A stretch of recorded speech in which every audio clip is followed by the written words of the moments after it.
Больше никакого мата. В России начал действовать закон, обязывающий соцсети находить и блокировать посты с запрещенным контентом. В черном списке, помимо публикаций, пропагандирующих экстремизм, терроризм и призывы к беспорядкам, бранная лексика. Ругаться в интернете можно только с помощью красивых слов, а лучше и вовсе жить дружно. О новых правилах онлайн-общения расскажет Ксения Лосева. Возьми бумагу, пиши «Ледиска», поставь тире. Нехороший человек. Раскалываться – это значит предавать, сознаваться. Мягкий знак поставь. Шухер – опасность. Скачок – ограбление.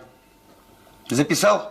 Вместо нецензурной брани – витиеватые выражения и россыпь высокопарных слов. Теперь это не инструкции для ведения светских бесед, а самая настоящая жизнь. С 1 февраля мат в интернете под запретом. Отныне никаких общепринятых обзывательств, записей, пропагандирующих экстремизм, терроризм и призывов к беспорядкам. Если с необходимостью запрета последних большинство пользователей Рунета все же согласно, табу на мат пока что вызывает у населения легкую тревогу. Мат выполнял особую сакральную функцию когда-то в древности, еще в дохристианский период.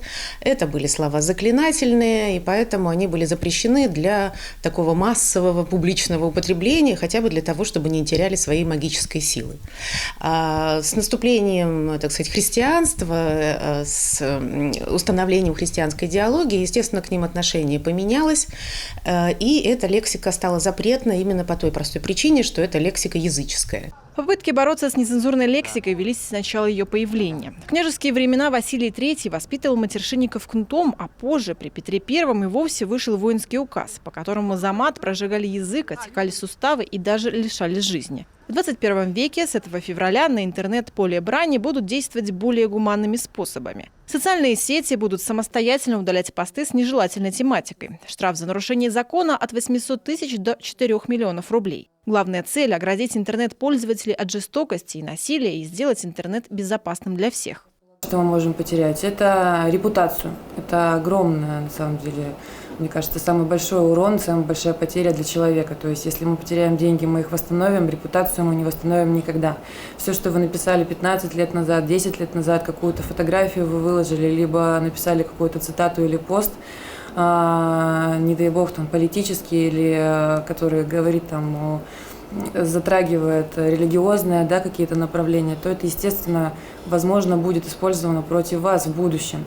Интернет на новости о запрете мата отреагировал, как и полагается, с солидной порцией юмора. Некоторые пользователи вовсю использовали последнюю возможность от души поматериться онлайн. Другие отчаянно искали искрометные аналоги известным бранным словам. И, надо отметить, даже преуспели в этом, пополнив свой словарный запас новыми ругательствами.